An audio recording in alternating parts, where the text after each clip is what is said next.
Welcome back to Capitol Review. I'm Mark Hall. President Trump taking aim at the Smithsonian Museum, saying that some of the exhibits and stories told are anti-American. He threatens to pull funding for what he calls the promotion of divisive, race-centered ideology.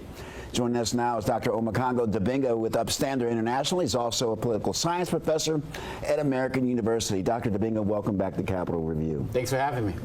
You hear the president say that history, or part of history, which I look at as black history, Yes. is divisive. What's your reaction to the steps that the president has taken with this latest executive order?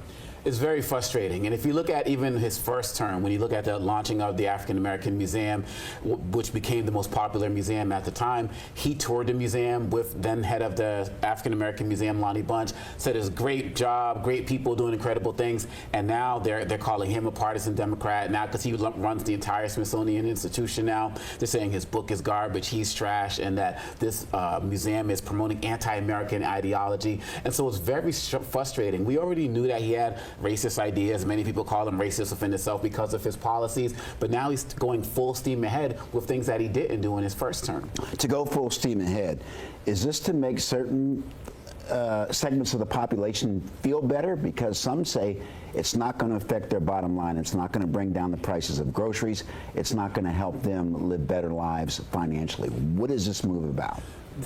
This isn't doing anything for groceries or anybody's economy. This is about the Trump administration ending soft power.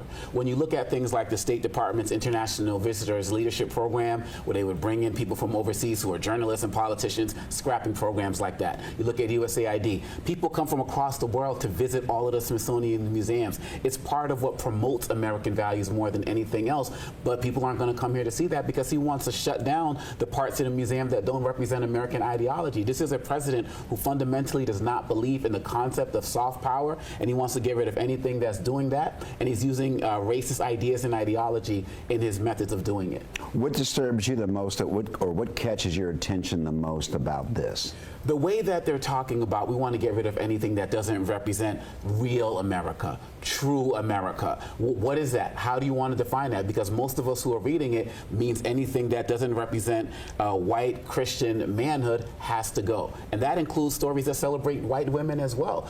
I believe that they want to get rid of all of that. And so we're just looking at ways for them to continually exclude everything that makes up what America is. You know, Julian Bond said, if you take the letters of America, it spells out I am race. Right, if you switch it around, because race is at the heart of everything that has happened in this country. It's a story that needs to be told. It makes up America. You talk about a story that needs to be told. Moving forward, should the story continue to be told at kitchen table discussions and in the classrooms? Moving forward, what should be done? Well, when it comes to the kitchen table, I would say it needs to actually start, because some kitchen tables don't have this conversation. We need to continue to make America as good as it's promised for everybody. And that means schools, universities, corporations, government groups. Everyone needs to have this talk, because it makes America stronger when we understand our history, because when we understand the lessons of the history, we're not going to repeat them again. That makes America better.